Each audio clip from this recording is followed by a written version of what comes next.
Mark Golding threatens JLP if they postpone the next election. This is Undiluted News. Mikey Bones reporting. Mark Golding, president of the People's National Party, has threatened to sue the incumbent Jamaica Labour Party if local government elections are postponed in February of 2024. Local government elections were postponed for the third time in February this year and are now scheduled for February 28 of 2024. The opposition reacted angrily to the postponement, pointing out that it was contrary to real democracy. The latter was emphasized over the weekend when the party's head addressed supporters in St. Anne's Bay in St. Anne. He urged the government to call elections as soon as possible.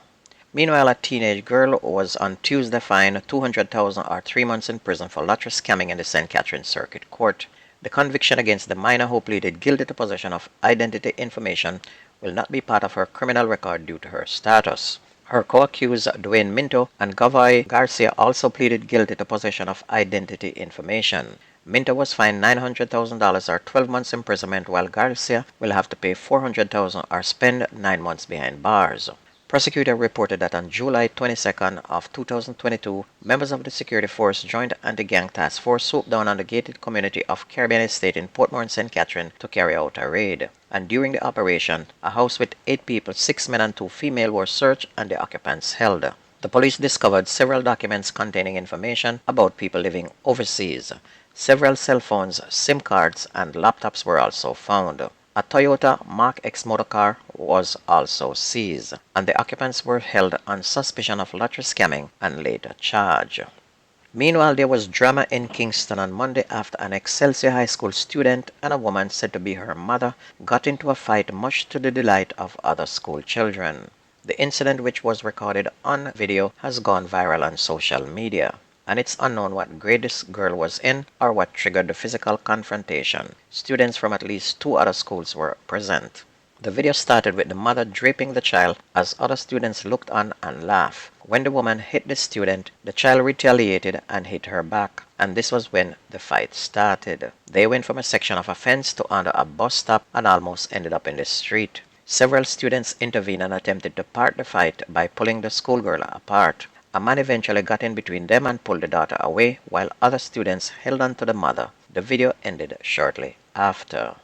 A Canadian woman who claimed she had been robbed of her expensive clothing and furniture while moving them from her ex-boyfriend's residence is set to appear in court in November. Corinne Pinnock, who is now in Canada, is slated to participate in the 2-day trial via video link on November 13 and 14.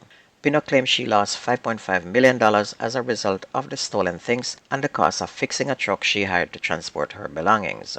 More than a half dozen persons have been accused with various defenses in connection with the August 2020 incident in St. Andrew's Cassava Peace neighborhood.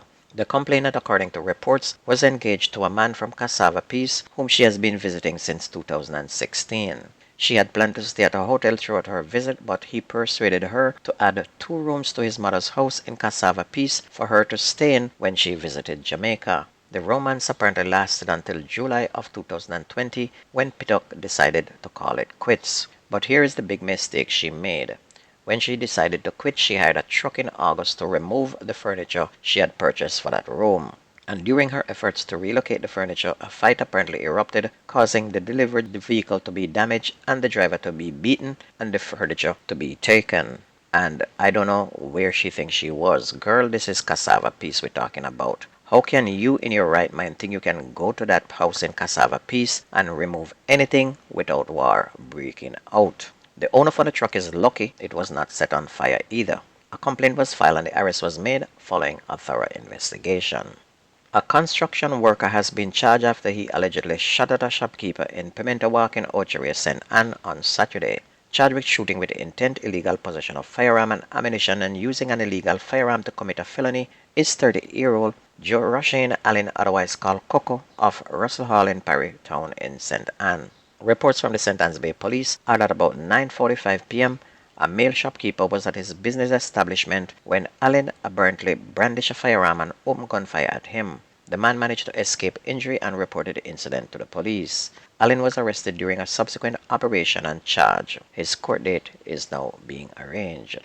A 51-year-old man accused of raping a 6-year-old girl when he was hired to do work at her house has been charged with 2 counts of rape and 2 counts of grievous sexual assault.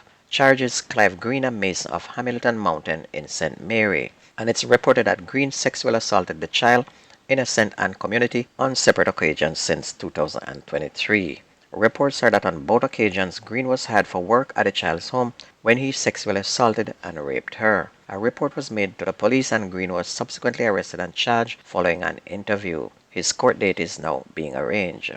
Detectives assigned to the Center for the Investigation of Sexual Offense and Child Abuse are advising parents to keep an eye on workmen when they hire them and how they relate to their children.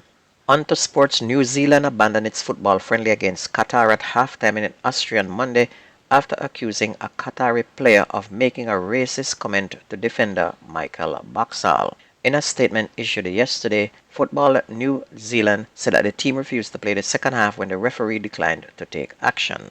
New Zealand was leading 1-0.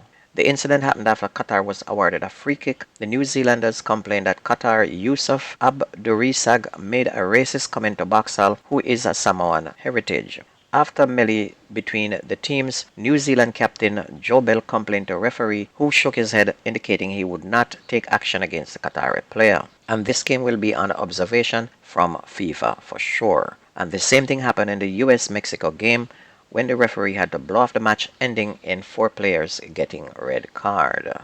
Track and field. Brianna Williams made a remarkable comeback to form on Saturday, securing victory in the women's 100 meters final with a season's best time of 11.04 seconds at the J3A Budapest Quest meet at the National Stadium. Williams' performance marked a significant improvement from her previous best of 11.21 seconds, which she achieved on June 10 at the same venue. Kemba Nelson finished second overall with a time of 11.18 seconds, while Ramona Burchell secured the third fastest spot with a time of 11.20. The men's 100 meters event proved to be a grueling challenge consisting of 14 sections, but Zarnell Hughes showcased his strength and determination, crossing the finish line first in his section with an impressive time of 10 seconds flat. Akeem Blake, who has been in excellent form, closely followed with a time of 10.0 seconds, while promising young talent DeAndre Daly claimed third place overall, clocking a swift time of 10.08 seconds. And if you ever missed the news on this radio station, please go to YouTube, type in Jamaican Undiluted, listen, like, share, and subscribe to keep it going. My name is Mikey Bones. I gone.